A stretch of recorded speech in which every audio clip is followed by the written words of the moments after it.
સ્વાગત છે તમારું ફરીવાર આરસીએમ ગુજરાતની યુટ્યુબ ચેનલમાં। આ 10 જિલ્લામાં મેઘરાજ સનસનાટી બોલાવશે, જાણો હવામાન વિભાગની આગાહી। જી મિત્રો, અમદાવાદ ગુજરાતમાં આગામી 7 દિવસમાં વરસાદી માહોલ છવાયેલો રહેશે તેવી હવામાન વિભાગ દ્વારા આગાહી કરવામાં આવી છે। હવામાન વિભાગ દ્વારા આજે કેટલા જિલ્લામાં અતિ ભારે વરસાદ, કેટલા જિલ્લામાં ભારે વરસાદનું અનુમાન આપવામાં આવ્યું છે।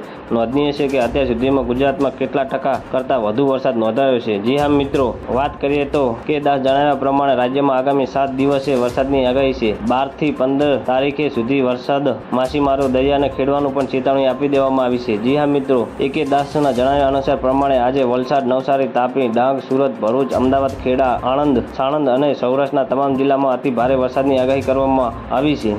આ સાથે તમને જણાવી દઈએ કે ગુરુવારે વલસાડ, નવસારી, તાપી, ડાંગ, સુરત, ભરૂચ, નર્મદા, ભાવનગર, અમરેલી, ગીર સોમનાથ, રાજકોટ, પોરબંદર, દ્વારકા, જામનગર, જૂનાગઢમાં ભારે વરસાદની આગાહી આપી છે। નોંધનીય એ છે કે રાજ્યમાં છેલ્લા 24 કલાકમાં રાજકોટ જિલ્લાના લોધિકા તાલુકામાં સૌથી વધુ 5 ઇંચથી વધુ વરસાદ નોંધાયો છે। આ ઉપરાંત ગીર સોમનાથ જિલ્લાના વેરાવળ તાલુકામાં અને જૂનાગઢના વંથલી, માણાવદર અને માળિયાહાટી તાલુકામાં તેમજ બનાસકાંઠાના ભાભર તાલુકાને મળીને કુલ 6 તાલુકામાં 4 ઇંચથી વધુ વરસાદ નોંધાયો છે। તો મિત્રો, ન્યૂઝની સતત જાણકારી મેળવવા માટે અમારી ચેનલને લાઇક, શેર અને સબસ્ક્રાઇબ કરી લેજો। ધન્યવાદ। જય હિન્દ।